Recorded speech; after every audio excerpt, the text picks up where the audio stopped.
Hello everyone, this is Rahul Siddhant, stenographer, Ministry of Home Affairs. First of all, happy Independence Day to all of you. So without wasting much time, मैं सीधा point में आता हूँ। Video लाने का reason तो आप सबको पता ही है, मैंने हेडिंग में दिया हुआ है। अक्सर मुझे फेस करना पड़ता है या मैं देखता हूँ सोशल नेटवर्किंग साइट में। मैं एक्टिव तो उतना हूँ नहीं, यूट्यूब में ही मैं देखता हूँ या कोड़ा में देखता हूँ। जगह जगह लोग पूछते रहते हैं कि स्टेनोग्राफर का जो उनका जो लाइफ होता है, how is life of a stenographer, the reality of life of a stenographer actually I should say. तो बहुत लोगों के मन में ये सवाल होता है, स्पेशली बहुत ज़्यादा कन्फ्यूशन है स्टेनोग्राफर्स का जॉब प्रोफाइल लेके। स्टेनो से कोई अफसर बनना चाहता है, कोई इंस्पेक्टर बनना चाहता है, कोई कुछ बनना चाहता है। तो देखो, इनकम टैक्स में तो डिपार्टमेंटल एग्ज़ाम एक होता है, तो वही एक ही डिपार्टमेंट है जितना मेरा नॉलेज में है। बाकी मैं एक चीज़ क्लियर बता देना चाहता हूँ कि स्टेनो का जो कैडर होता है, ये बहुत यूनिक कैडर होता है। इसमें आप ऑफिसर कैडर या क्लेरिकल से जो बंदा जा रहा है वो वाला कैडर और स्टेनो का कैडर, इसको मिक्स मैच मत कीजिए। ये दोनों कम्प्लीटली सेपरेट दो कैडर है। स्टेनो का कैडर में तो जैसे जो भी प्रमोशन होता है वो स्टेनोग्राफर ग्रेड 3 से ग्रेड 2, ग्रेड 2 से ग्रेड 1, पीएसए, पीएस, उसके बाद सीनियर पीएस, ये सब ऐसे ऐसे प्रमोशन उनका होता रहता है, वो अलग है। बहुत जगह मैं देखता रहता हूँ कि एक स्टेनोग्राफर का क्या जॉब प्रोफाइल है, क्या रिस्पेक्ट मिलता है, नहीं मिलता है, क्या फैसिलिटीज़ है, कैसे वो काम करते हैं। कोई कोई ऐसे कमेंट ऐसे ही पास कर देते हैं कि स्टेनो का तो कोई ज़रूरत आजकल है नहीं, सब कुछ तो अभी मशीन आ गया है, सब कुछ हो गया, कंप्यूटर आ गया है। तो यार एक बात बताओ, कंप्यूटर, टाइपिंग, ये चीज़ अलग है, टाइपिस्ट अलग है, स्टेनोग्राफर अलग है। एक चीज़ मैं बहुत क्लियरली बोलना चाहता हूँ, गवर्नमेंट डिपार्टमेंट का जितना भी रिक्रूटमेंट होता है, जितने भी पोस्ट का रिक्रूटमेंट होता है, एसएससी जितना भी पोस्ट की वैकेंसी निकालती है, जो कि डिपार्टमेंट्स उसे फॉरवर्ड करते हैं, उनमें से अगर कोई पोस्ट इस if any post is solely based on artistic credentials, then that post is stenographer, post of stenographer. Steno जो है वो एक कला है। Steno is nothing less than an art. ये चीज़ मैं आपको बहुत क्लियरली बोलना चाहता हूँ, क्योंकि स्टेनोग्राफी में मैंने बहुत लोग देखा है, ज्वाइन किए 1 महीना, 2 महीना, 3 महीना, बस ख़त्म। मैथ से टफ होता है स्टेनो करना, पता है। स्टेनो में सिर्फ दिमाग नहीं, दिमाग के साथ साथ आपका पेशेंस, आपका हार्ड वर्किंग, आपका लगे रहने का जो आपके अंदर जुनून है, वो बहुत ज़्यादा इम्पोर्टेंट है। और जिस भाषा का आप स्टेनो कर रहे हो, उस भाषा के ऊपर आपका कितना पकड़ है, ये बहुत ज़्यादा मायने रखता है। तो वीडियो ज़्यादा लंबा ना हो जाए, मैं स्टेनो का जो लाइफ है उसको 4-5 पॉइंट में मैं क्लासीफाई करके मैं बताता हूँ। और ये जो आगे मैं सारे पॉइंट बताने जा रहा हूँ, इस पॉइंट के साथ साथ मैं अपना एक्सपीरियंस भी शेयर करूँगा। पॉइंट्स तो है, जो रियलिटी है, मेरा एक्सपीरियंस है, अदर्स का एक्सपीरियंस है, दूसरे डिपार्टमेंट से भी मेरे दोस्त थे, मेरे डिपार्टमेंट में मेरे अपने दूसरे डिवीज़न में दोस्त थे। मिनिस्ट्री ऑफ होम अफेयर्स तो बहुत बड़ा मिनिस्ट्री है, उसमें कई सारे डिपार्टमेंट आते हैं, आपको पता ही होगा। तो वहाँ पर भी कैसा काम है, कैसा एक्सपीरियंस है, ये भी मैं शेयर करूँगा। तो चलिए शुरू करते हैं। फर्स्ट ऑफ ऑल जो है, मैं आपको ये समझाता हूँ कि जॉब प्रोफाइल, वर्क लाइफ क्या होता है। तो स्टेनोग्राफर करता क्या है? एक स्टेनो जो है, स्टेनो मल्टीटास्कर होता है। मल्टीटास्कर क्यों होता है? क्योंकि हमेशा स्टेनोग्राफर, चाहे वो ग्रेड 3 हो, ग्रेड 2 हो, आप 2400 में आ रहे हो या 4200 ग्रेड पे में आ रहे हो या 4600 ग्रेड पे में आ रहे हो, आप हमेशा सीनियर सीनियर मोस्ट या one of the senior officers के साथ आप अटैच होगे, उनके पीए बनोगे। अब जैसे मेरे डिपार्टमेंट में, मैं जब मेरा फर्स्ट पोस्टिंग न्यू दिल्ली हुआ था, तो I was PA to DIG, deputy inspector general, ministry of home affairs. PA जो होता है, एक पीए जो होता है वो ऑफिसर का गेटवे होता है। बाहर से, उस ऑफिसर के केबिन के बाहर जितना भी बाकी ऑफिस है, जितना भी डिवीज़न है, जितना भी अफसर्स बैठे हुए हैं, उनका सारा काम, सारा फाइल, सब कुछ आपके साहब के पास आपके थ्रू जाएगा, पीए के थ्रू जाना पड़ेगा उसको।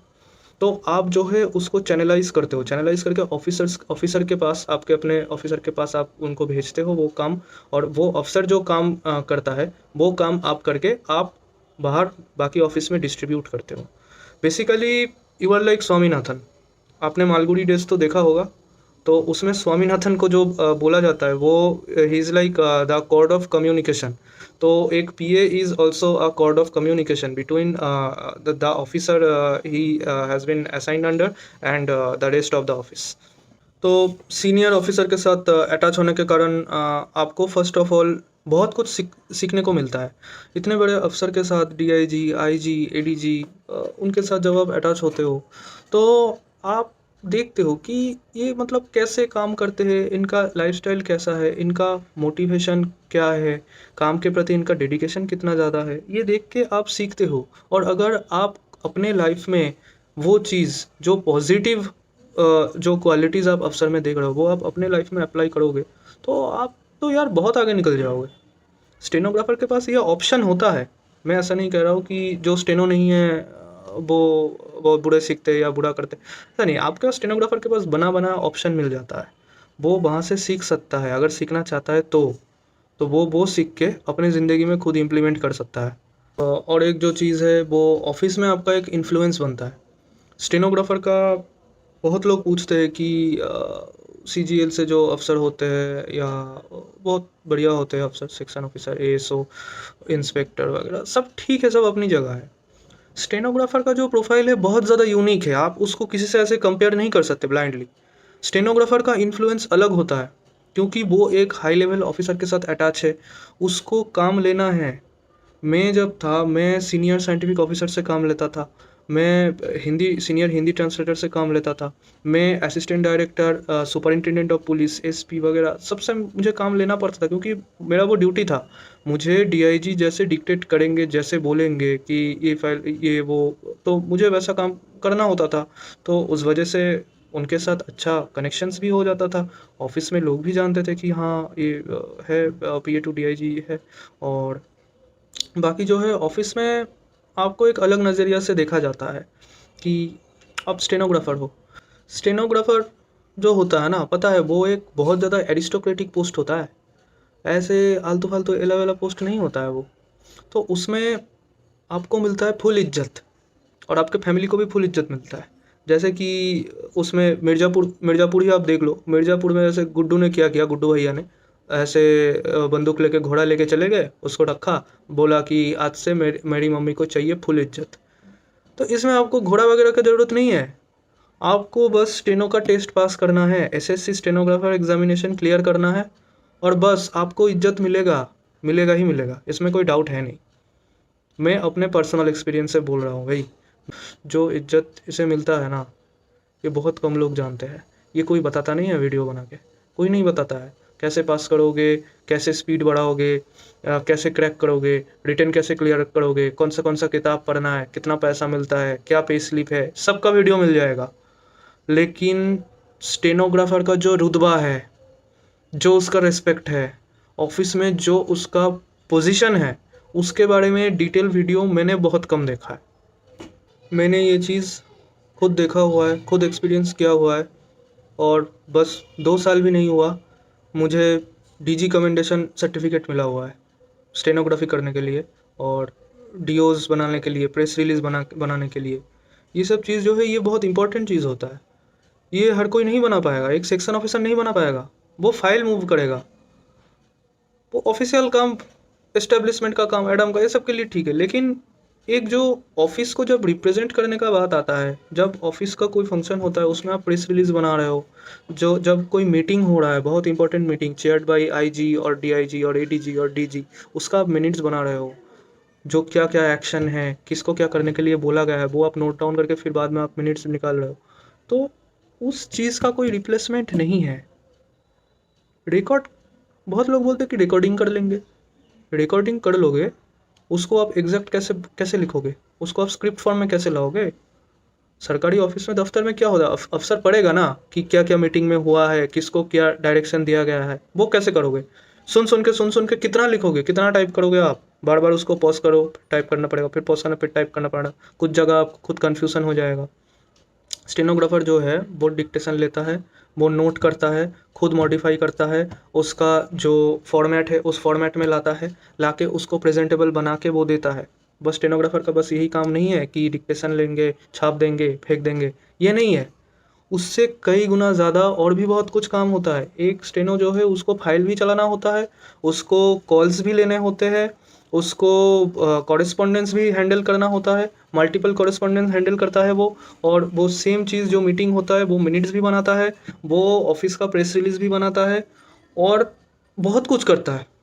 जो एक अफसर, एक क्लरिकल कैडर से बना हुआ अफसर या सीजीएल से अफसर जो करता है फाइल वगैरह बनाना चलाना, वो भी करना पड़ता है स्टेनोग्राफर को। ऐसा नहीं है कि नहीं करना पड़ता, वो भी करता है, और सेक्रेटरियल वर्क भी करता है। हो गया ना मल्टीटास्कर, इसमें कोई डाउट मत रखो। अब आ जाते हैं जी वर्क लाइफ बैलेंस में। वर्क लाइफ बैलेंस तो देखो डिपेंड करता है आपके अफसर के ऊपर, with whom you are attached। तो अफसर जितना वो ऑफिस में बैठेगा, उसका टाइमिंग जैसा होगा, वो इंसिस्ट कर सकता है कि आप भी थोड़ी लेट तक बैठो। तो वो आपके ऊपर डिपेंड करेगा कि आप सिचुएशन को कैसे हैंडल करते हो।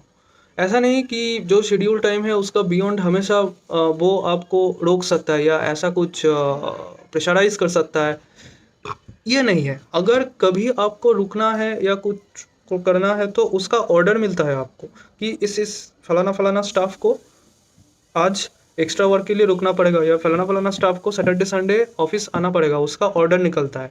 तो ऐसा नहीं है कि आपको ऑर्डर भी नहीं दिया, जब भी बोल रहे हैं तब भी आप काम कर रहे हो, आपसे बस काम ही करवाया जा रहा है, आपका शोषण हो रहा है और आप कुछ कर भी नहीं, ऐसा नहीं है। अफसर अगर काम भी करवा रहा है और जब ज़रूरत पड़े आपको रिलैक्सेशन भी दे रहा है, तब तो ठीक है, उसमें कोई दिक्कत नहीं है, और मैक्सिमम टाइम ऐसा ही होता है। तो ऑफिसर और स्टेनोग्राफर का जो रिलेशन होता है वो इंटरडिपेंडेंट रिलेशन होता है, क्योंकि दोनों को ही दोनों का ज़रूरत है काम के लिए।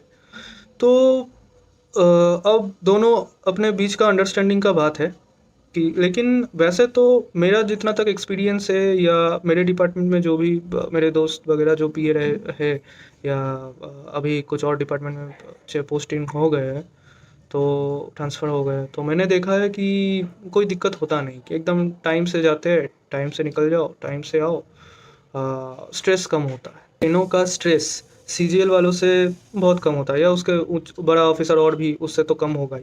आप चाहे पीए जितना भी बड़ा बन लो, पीए ग्रेड 2 हो जाओ, पीएस हो जाओ, आप सीनियर पीएस हो जाओ, जो भी हो जाओ, आपका जो काम है वो सेम ही रहेगा, लिमिटेड काम ही है। आपको जो सीनियर ऑफिसर के साथ उसका जो सेक्रेटरियल वर्क वो करना है, टेबल वर्क करना है, तो वो काम लिमिटेड होता है, उसमें तो ज़्यादा कुछ इजाफा नहीं होगा।